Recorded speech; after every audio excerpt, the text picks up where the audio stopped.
পাগড়ি পরাতে গিয়ে মাথায় খুঁজে পাওয়া যাচ্ছে না, এত ছোট মাথা।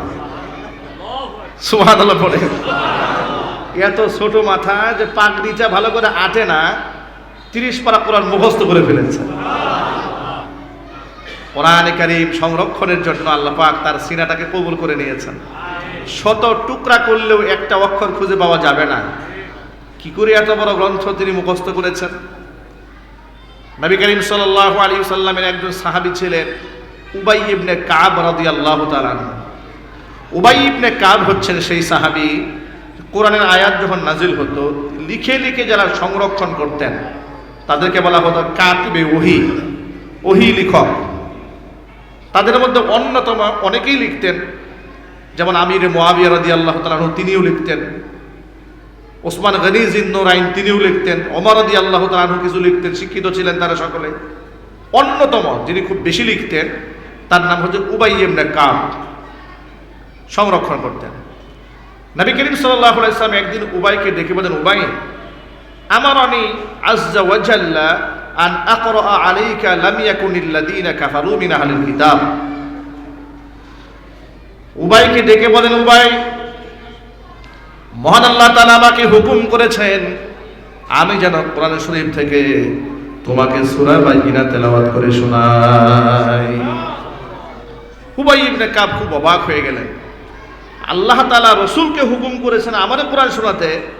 তিনি আগ্রহ ভরে প্রশ্ন করলেন, আওয়াজ সাম্মানি ইয়া রাসূলুল্লাহ, হে আল্লাহ রাসূল আপনি যে বললেন আল্লাহ আমাকে কোরআন শোনাতে বলেছে, তো আল্লাহ পাক কি তার কুদরতি জবানে আমার নাম ধরে উচ্চারণ করেছে নাকি? আমার নাম কি আল্লাহর জবানে উচ্চারিত হয়েছে? হুজুর বলে, নাম, আল্লাহ তোমার নাম ধরে বলেছেন। তিনি আবেগ আপ্লুত হলেন, সিজদায় পড়ে রবের শুকরিয়া আদায় করলেন। কেন? রবের জবানে উবাই ইবনে কাবের নাম উচ্চারিত হয়েছে, এটা একমাত্র আল্লাহর কোরআনের কারণে উচ্চারিত হয়েছে। এই জন্য আমি সব জায়গায় বলি কোরআন হচ্ছে মর্যাদার প্রতীক, সম্মানের প্রতীক। এটা কোরআনের সাথে লেগে থাকা অল্প দামের 20 টাকা 30 টাকা 50 টাকা গজের একটা কাপড় এত মূল্যায়িত হয় যা আপনার অজান্তে যদি পা লাগে বিবেক বলে বেয়াদবি হয়ে গেছে, চুমা খান। পক্ষান্তরে 1000 টাকা দামের পর্দার মধ্যে লাথি লাগলেও আপনি চুমা দেন না। ঠিক না? ঠিক জোরে বলে। কোরআন কারীমের একটা রেহাল 100 200 500 টাকা দিয়ে কিনেছেন, অজান্তে পায়ের সাথে লাগলে বিবেকে বাধা দেয়, বেয়াদবি হয়ে গেছে। পক্ষান্তরে আপনার ঘরে লাখ টাকা দামের খাট আছে, প্রতিদিন লাথি লাগতেছে, একবারও বিবেকে বলে না এত দামের খাট, একটা চুমা দিয়ে আসো তো না, ওই খাটের প্রতি আপনার শ্রদ্ধাবোধ আসে না। কোরআন বিষয়টা হচ্ছে একটা মর্যাদার প্রতীক, এর সাথে টাচ লাগলে আল্লাহ পাক করে দামি বানায় না। যদি বলেন সুবহানাল্লাহ। কাঠের টুকরা টাচ লাগলে দামি হয়ে যায়, কাপড় টুকরা ঘষা লাগলে দামি হয়ে যায়। যার উপরে নাজিল হয়েছে তিনি দামি হয়েছেন, যে রাতে নাজিল হয়েছে রাতের দাম বেড়ে গেছে, যে মাসে নাজিল হয়েছে মহান আল্লাহ পাক সারা বছরের মধ্যে সেই মাসটার দামি বানিয়ে দিয়েছে। যেই সন্তান কোরআনে কারিমের হামিল হবে, ধারক এবং বাহক হবে, আল্লাহ পাক তারও মর্যাদা বাড়িয়ে দেবেন। বিশ্বনবী সাল্লাল্লাহু আলাইহি ওয়াসাল্লাম উহুদের ময়দানে 70 জন সাহাবী যখন শহীদ হয়ে গেলেন, শাহাদাতের পরে যুদ্ধ যখন শেষ হয়ে গেল, এখন এতগুলো শহীদের লাশ কবরের মধ্যে মাদফন করা হবে, বিরাট কঠিন কাজ। আল্লাহর নবী হুকুম করলেন উহুদের ময়দানে 35টা কবর খনন করা হবে, এক একটা কবরের মধ্যে 2 জন করে লাশ শোয়া দেওয়া হবে। সাহাবায়ে کرام নবীজির নির্দেশে 35টা কবর খনন করলেন। আপনারা যারা মদিনায় জিয়ারায় যান সেখানে শোহাদায়ে উহুদের কবরগুলো আপনারা দেখেছেন, উহুদের ময়দানে শহীদ হয়েছিলেন তাদের কবরগুলো আপনারা দেখেছেন, একটা বাউন্ডারি দেওয়া আছে। এই জায়গাটার মধ্যে 35টা কবর খনন করা হয়েছে। কতগুলো জোরে বলেন তো ভাই? আর শহীদের সংখ্যা কতগুলো? 70 জন। এর মানে এক একটা কবরে কয়জন ঢুকানো হবে? 2 জনকে। সিস্টেমটা হলো পাশাপাশি নয়, লম্বা লম্বি করে, একজনকে সামনে একজনকে পেছনে। এখন যাকে সামনে শোয়ানো হচ্ছে তিনি তো মর্যাদা পাচ্ছেন, যাকে পেছনে শোয়ানো হচ্ছে তিনি তো একজনের পায়ের কাছে শুতেছেন। ঠিক না বলেন? ফর এক্সাম্পল, এই যে আপনারা যারা সামনের কাতারে বসেছেন, যারা পিছনে বসেছেন এদেরকে যে লম্বা লম্বা শোয়াই দেওয়া হয়, পিছনে যারা আছেন সামনের লোকের পা আর আপনার মাথা, ঠিক কিনা? এরকম হয়ে গেল। তো এরকম করে কবরের মধ্যে শোয়ানো হচ্ছে। এখন ক্লাসিফিকেশন কি করে করবেন, কাকে সামনে শোয়াবেন আর কাকে পেছনে শোয়াবেন? এই যে স্তরবিন্যাস, মর্যাদাগত পার্থক্য আল্লাহ নবী কি করে করবেন? সাহাবীদেরকে জিজ্ঞেস করলেন, সাহাবীরা বলো তো, এই যে কবরে এই দুজনকে শোয়ানো হচ্ছে, ধরুন আব্দুর রহিম আর আব্দুল করিম, এই দুজনের মধ্যে কোরআন শরীফটা একটু বেশি ভালো কে জানতো? এদের মধ্যে কোরআনের মর্যাদা যার বেশি, কোরআনের দক্ষতা যার বেশি, তাকে শোয়ানো হবে মাথার কাছে। যার দক্ষতা তুলনামূলকভাবে একটু কম আছে তাকে শোয়ানো হবে পায়ের কাছে। আল্লাহু আকবার বলেন। আচ্ছা আপনারা বলুন তো, শহীদদের কি কোনো হিসাব আছে? এই মাসলা তো সকলেই জানেন, তবে এই শহীদ কিন্তু আমার যেন তেন শহীদ না। এখন তো দেখি বাংলাদেশে শহীদ হয়ে গেছে মোটামুটি একটা খেতাবের নাম, নামাজ নাই, রোজা নাই, পায়খানা করে পানি নাই, না পেশাব করে পানি নাই, কেবলা চিনে না, নামাজ বুঝে না, রোজা বুঝে না, আল্লাহ বুঝে না, রাস্তাঘাটে কুপা করে মারা গেল, লোকরা বলে উনি শহীদ হয়ে গেছে। কি বলেন? আধিপত্য বিস্তার করতে গিয়ে যদি মারামারি করেন কি শহীদ হবেন? যদি বলেন শহীদ হবেন? ধরেন ক্ষমতার মস্তক দখল করতে গিয়ে এখন মারামারি হচ্ছে, সামনে ইলেকশন, নির্বাচন, এই নির্বাচনকে কেন্দ্র করে দলীয় কোন দল কিংবা ভিন্ন দলের সাথে আপনার মনোমালিন্য হয়েছে, দুই গ্রুপে ধাওয়া পাল্টা দেওয়া হলো, এক পক্ষ আরেক পক্ষকে মারলো, যারা মরল এরা স্লোগান দেওয়া শুরু করলো উনি শহীদ হয়েছেন। এত সহজ শহীদ হওয়া? এগুলো কিয়ামতের আলামত। জিহালাত, মূর্খতা এমন পর্যায়ে ছড়ায় গেছে, যার তার নামের শহীদ সাথে শহীদ লাগাই দেওয়া হয়। ব্রাহ্মণবাড়িয়াতে এক ওয়াজে গেছি, ব্রিজ পার হচ্ছে, লেখা আছে শহীদ ধীরেন্দ্রনাথ চক্রবর্তী সেতু।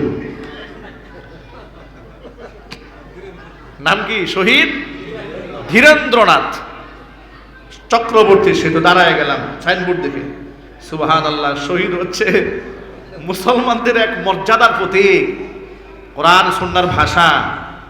শহীদের মর্যাদা, শহীদের ভাষা কত দামি একটা ভাষা, কত দামি একটা লকব। নামের শুরুতে খুব লাগাতে মনে চায়, ইসলামের আদর্শ বিশ্বাস করতে মনে চায় না, কিন্তু ইসলামের লকব নিতে মনে চায়। ভণ্ডামি বাদ দিতে হবে, ঠিক বলেন? ইসলামের আদর্শ নিতে মনে চায় না, কিন্তু লকবটা নিতে মনে চায়। জিন্দা অবস্থায় ইসলাম পালন করতে মনে চায় না, মরার পরে নামের শুরুতে শহীদ লাগাতে মনে চায়। এই জন্য চোর ডাকাত, বেনামাজি, মিথ্যাবাদী, বেঈমান রাস্তাঘাটে ক্ষমতার মস্তক দখল করতে গিয়া কিংবা আধিপত্য বিস্তার করতে গিয়া যদি মারা যায়, খাসিরাত দুনিয়া ওয়াল আখিরা, এর দুনিয়াও শেষ আর আখিরাতও শেষ। শহীদটা একমাত্র সেই ব্যক্তি যে ব্যক্তি আল্লাহর দ্বীনের জন্য শাহাদাত বরণ করেছেন, সে হচ্ছে ফার্স্ট ক্লাস মানের শহীদ। তবে হ্যাঁ, এর সাথে আরো 7টা শহীদ যুক্ত আছে। নবী করিম সাল্লাল্লাহু আলাইহি ওয়াসাল্লাম শাহাদাতের শহীদদের 7টা ক্লাসিফিকেশন করেছেন। কোন শহীদ? যেমন মান কুতিলা দুনা নাফসিন বা দুনা মালিন, কোনো ব্যক্তিতে নিজের সম্পদ রক্ষা করতে গিয়ে মারা গেল, সে শহীদ। কে পাথর ধসে মারা গেল, পাহাড় ধসে, সে শহীদ। আগুনে পুড়ে মারা গেল, শহীদ। প্লাবনে মারা গেল, শহীদ। প্লেগ রোগে আক্রান্ত হয়ে মারা গেল, শহীদ। সন্তান প্রসব করতে গিয়ে মারা গেল, সেও শহীদ। নিজের ইজ্জত জানমাল রক্ষা করতে গিয়ে মারা গেল, সেও শহীদ। এই শহীদ, এটাকেও শহীদ বলা হয়। এই শহীদ আর আল্লাহ রাস্তার রক্ত দিয়ে শহীদ, মর্যাদাগত পার্থক্য আছে না নাই? আরো যদি বলেন, এটা বিরাট ব্যাপার। ভাইরা আমার, শহীদদের তো কোনো হিসাব হবে না। কিয়ামতের দিন রক্ত মাখা পোশাকে শহীদরা আল্লাহর দরবারে দাঁড়াবে। এমন অবস্থায় দাঁড়ায় যাবে, গায়ে রক্তগুলো টকবক টকবক করে গা থেকে বেয়ে পড়ছে। আল্লাহ পাক জিজ্ঞেস করবেন, বান্দারে ব্যাপারটা কি অবস্থা কেন তোমাদের? সকলে আসছে না দুষ নুদুষ চেহারা নিয়ে, তোমার এই অবস্থা কেন? ব্যক্তি বলবে, রব্বুল আলামিন, জমিনে তোমার দ্বীনের জন্য লড়াই করছিলাম, কাফের বেঈমানরা আমাদের বুকটা ঝাঁঝরা করে দিয়েছে। রক্ত মাখা জামা নিয়া, রক্ত মাখা দেহ নিয়া, রব তোমার সামনে হাজির হয়েছি। আল্লাহ নবী বলেন শহীদদের রক্ত থেকে দুর্গন্ধ বের হবে না, মিশকের গ্রানে গোটা হাসরের ময়দানে সাইলাব হয়ে যাবে। আল্লাহ পাক শহীদদেরকে ডেকে বলবে, শহীদ তোর কোনো হিসাব হবে না, বিনা হিসেবে আমার জান্নাতের মেহমান হয়ে যাবে। যে শহীদদের কোনো হিসাব হবে না, সেই শহীদদেরকে কবরে শোয়ানোর ক্ষেত্রে আল্লাহর নবী ক্লাসিফিকেশন করছেন, মর্যাদাগত স্তর বিন্যাস করছেন।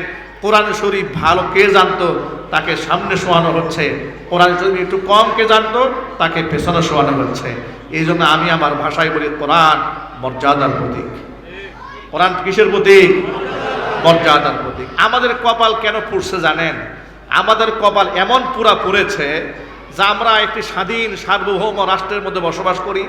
90 থেকে 95% মুসলিম অধ্যুষিত এই বাংলাদেশে আমরা একটু সাহস করে এ কথা বলতেও পারি না যে আমরা কোরআন দিয়ে দেশ সমাজ রাষ্ট্র পরিচালনা করব। ঠিক না বেড়ে জুড়ে বলেন। মরার পরে হুজুরের কাছে আসছে, হুজুর বাবা মারা গেছে, তাড়াতাড়ি 10 জন ছাত্র পাঠায় দেন, 1 খতম কোরআন পড়ান। আপনার বাবা মরার পরে কোরআন খতম করার জন্য আল্লাহ পাক কোরআন নাজিল করেছেন। সারা বছর তার বাবা মসজিদেও আসে নাই, নামাজেও আসে নাই, আলেমদেরকে সম্মান করে না, আলেমদেরকে মৌলবাদ বলে, জঙ্গিবাদ বলে, রাজাকার আল বদর আল শামস বলে তুচ্ছ তাচ্ছিল্য করে, ব্যঙ্গ বিদ্রুপ করে। এমন মুসলমানের সন্তান এই দেশে আছে না নাই? আরো জোরে বলে। আলেমদেরকে নিয়ে সারা বছর উপহাস, আর মরার পরে দৌড়ে আসছে আলেমের কাছে। তবে হ্যাঁ, নির্বাচনের আগে কিন্তু আবার আলেমদের কিনে কোনো উপহাস হয় না।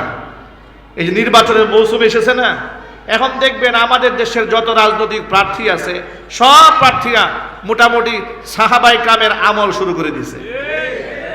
এক একজনের আমল আদব ভালোবাসা দেখলে মনে হয় আমরা তো সাহাবায়ে কেরাম খুলাফায়ে রাশেদানের জামানে চলে আসছি। ঠিক না ঠিক বলেন? মনে হয় খুলাফায়ে রাশেদা একবারে সেই আবু বকর, ওমর, উসমান, আলী জামানায় আসছি। কেমন?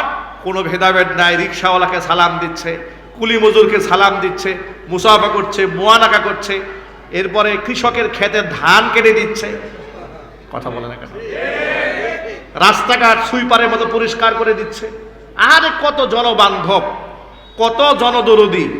আর একবার কোনো মতে যদি খালি একটু পাস করতে পারে, গেটের সামনে লেখা থাকবে বিদেশি কুকুর আছে, সাবধান।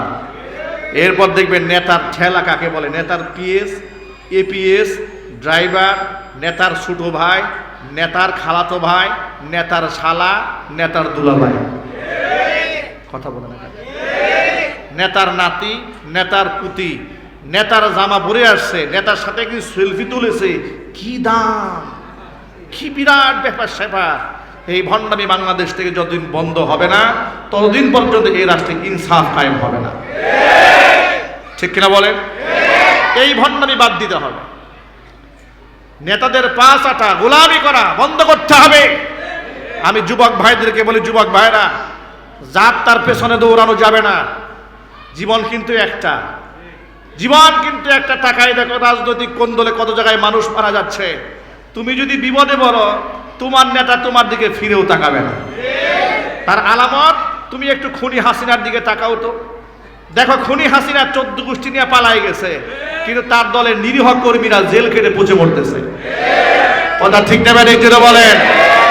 খুনি হাসিনা নিজে পালিয়েছে, ওর কন্যাকে নিয়ে পালিয়েছে, ভাতিজেদেরকে নিয়ে পালিয়েছে, রক্তের আত্মীয় স্বজন সকলকে নিয়ে পালাই গেল।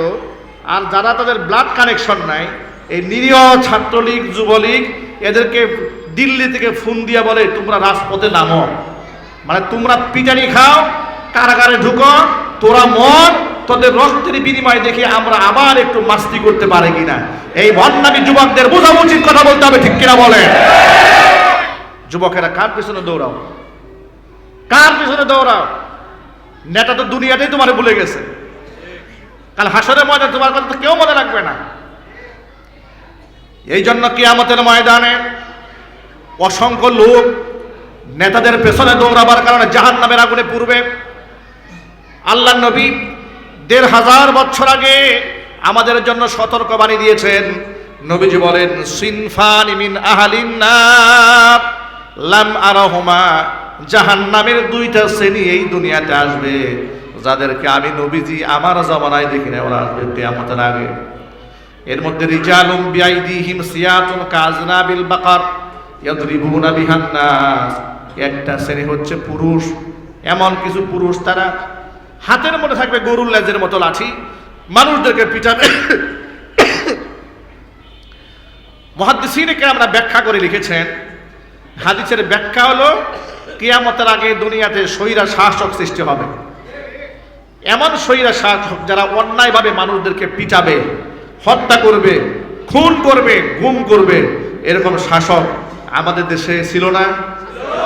আরো যদি বলেন আছে না নাই? শাসক একটা বিদায় হয়েছে, এখনো যারা নেতৃত্বে আছে তারা মনে হয় একেবারে মোটামুটি সাহাবাই কামের রাজত্ব কায়েম করছে নাকি? আহারে, ইনসাফ তো কায়েম হয় নাই বাংলাদেশে, ইনসাফ কায়েম হয় নাই। জুলাই আগস্ট বিপ্লবে যাদের রক্তের বিনিময়ে ইন্টিরিম গভর্নমেন্ট সরকার ক্ষমতায় বসলো, সেই ছেলেরাই ওই সময়কার একেবারে প্রথম সারির যিনি আন্দোলন করেছেন শহীদ উসমান হাদি, সেই উসমান হাদিকে প্রকাশ্য দিবালোকে খুন করা হলো। তার বিচার তো এই সরকার না করাতে প্রথম শহীদদের রক্তের সাথে তারা গাদ্দারি করল। এখানে তো গাদ্দারি শেষ করে নাই, তারপর কি করেছে? এই বাচ্চাগুলো দিনের পর দিন আন্দোলন করছে। আমি জিজ্ঞেস করতে চাই, এখানে দলমত নির্বিশেষে সকলেই বলেন তো, রাষ্ট্রের প্রচন্ড মেধাবী এই ছেলেটা যে দিনের বেলায় ভর দুপুরে তাকে খুন করা হলো মাথার মধ্যে শুট করে, তার বিচার হওয়ার দরকার আছে না নাই? আরো যদি বলেন, আজ পর্যন্ত আসামি ধরা পড়লো না কেন? আপনার আমার ট্যাক্সের টাকায় এই দেশের প্রশাসন চলে, পুলিশ চলে, আর্মি চলে, বিজিবি চলে, ডিবি চলে, এনএসআই চলে, ডিজিএফআই চলে, আমাদের টাকায় চলে। কথা বলতে হবে, ঠিক কিনা বলে? তা আমাদেরকে খুন করলো, আসামি ধরা পড়ে না কেন? গোয়েন্দা বিভাগের কাজটা কি? প্রশাসনের কাজটা কি? প্রকাশ্য দিবালোকে দিনের বেলায় একটা মানুষ আউট হয়ে যাবে, রাষ্ট্র খুঁজে পাবে না। এটা স্বাধীন রাষ্ট্র, এটার নাম দেশ। আজকে শুক্রবার দিন ইনকিলাব মঞ্চের মুখপাত্র জাবের, উসমান হাদির বন্ধু এবং তাদের সহকর্মীরা মিলে রাস্তায় আন্দোলন করেছে, পুলিশ প্রশাসনদেরকে পিটিয়েছে, পিটিয়ে এদেরকে রক্তাক্ত করেছে, ছত্রভঙ্গ করে দিয়েছে। আমার প্রশ্ন হচ্ছে, তারা তো অন্য কিছু দাবি করে নাই, তারা শুধু একটাই দাবি করেছে যে হাদি হত্যার বিচার চায়। আপনারা বিচারটাও করবেন না, বিচার চাইলে আপনারা তাদেরকে উল্টা পিটাবেন।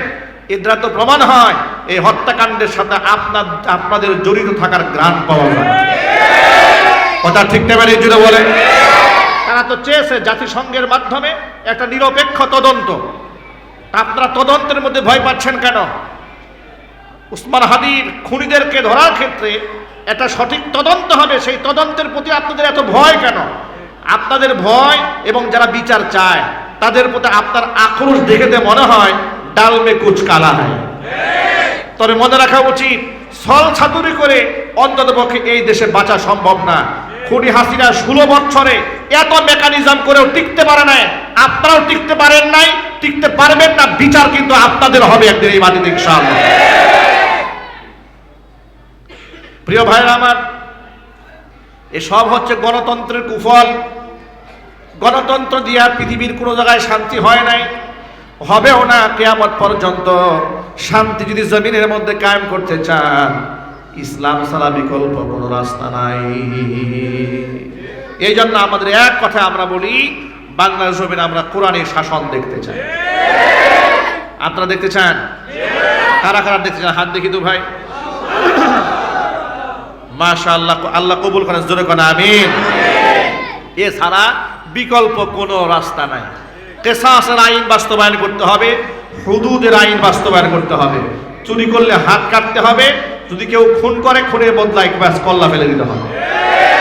ব্যভিচার করলে দুর্রা মারা হবে, বিবাহিত হলে একে কবর পর্যন্ত দাবায় এদেরকে হত্যা করা হবে। ইসলামে যেমন নসিহত আছে, ইসলামে রাষ্ট্র ঠান্ডা করার জন্য কঠোর আইনও আছে। আপনারা দেখবেন এই সমাজে কিছু লোকেরা শরীয়ী আইনকে খুব ভয় পায়। শরীয়ী আইনকে ভয় পাবে চোর, ভয় পাবে ডাকাত, ভয় পাবে খুনি, লম্পট এবং বদমাশেরা। কোনো মুসলমান, কোনো ইমানদার, কোনো তাকওয়াবান ব্যক্তি তো শরীয়ী আইনে ভয় পাওয়ার কথা নয়। আপনারা শরীয়ী আইনকে ভয় পান? শরীয়ী আইন মানে আল্লাহর আইন। শরীয়ী আইন মানে কি? কোনো মুসলমান তার অন্তরে ঈমান আছে, সে কি আল্লাহর আইনে ভয় পাবে? সে তো আল্লাহর আইনের প্রতি ঈমান এনেই মুসলমান হয়েছে। যারা আল্লাহর আইনের প্রতি ভয় আছে কি মুসলমান হতে পেরেছে? না, সে মুসলমান হতে পারে না, সে মুনাফেক। সে কি? মুনাফেক। এই জন্য আমি সকল ভাইদেরকে বলি, গণতান্ত্রিক সিস্টেমে আপনি একটা দেশে পরিপূর্ণ সারিয়ে আইন কার্যক্রম করতে পারবেন না। তাহলে তাই বলে কি আগামী নির্বাচনে হাত গুটায় বসে থাকবো? না, তাও থাকবে না। কি করতে হবে তাহলে? আমাদের এলাকার মধ্যে যে প্রার্থীরা দাঁড়িয়েছেন, আমরা তাদের মধ্যে ইমামদারকে, যোগ্যকে, নামাজিকে, পরকালের ভয় কার অন্তরে আছে, কে চান্দাবাজি করে না, টেন্ডারবাজি করে না, মাস্তানি করে না, ফুটপাত দখলবাড়ি করে না, কে সমাজের মধ্যে ত্রাস সৃষ্টি করে না, এইরকম আল্লাহওয়ালা ব্যক্তিদেরকে বেছে বেছে আমাদের লিডারশিপ আমরা দিয়ে দেব ইনশাল্লাহ। বলেন সমাজের মধ্যে অন্ততপক্ষে সৎ নেতৃত্ব যদি আমরা আনতে পারি, আমরা আশা করি বাংলাদেশের আমূল পরিবর্তন করা সম্ভব হবে। এছাড়া শুধুমাত্র মসজিদে ওয়াজ করে এই দেশ ভালো বানানো সম্ভব হবে না। আমরা এমন একটা বাংলাদেশ দেখতে চাই যেখানে খতিব সাহেব কোরআন থেকে বয়ান করবেন নির্দ্বিধায়, নির্বিঘ্নে, নির্ভয়ে। এমন যেন না হয় খতিব সাহেব বয়ান করছে আর মসজিদের সামনে পুলিশ গাড়ি নিয়ে দাঁড়ায় আছে হুজুরকে ধরে নেওয়ার জন্য।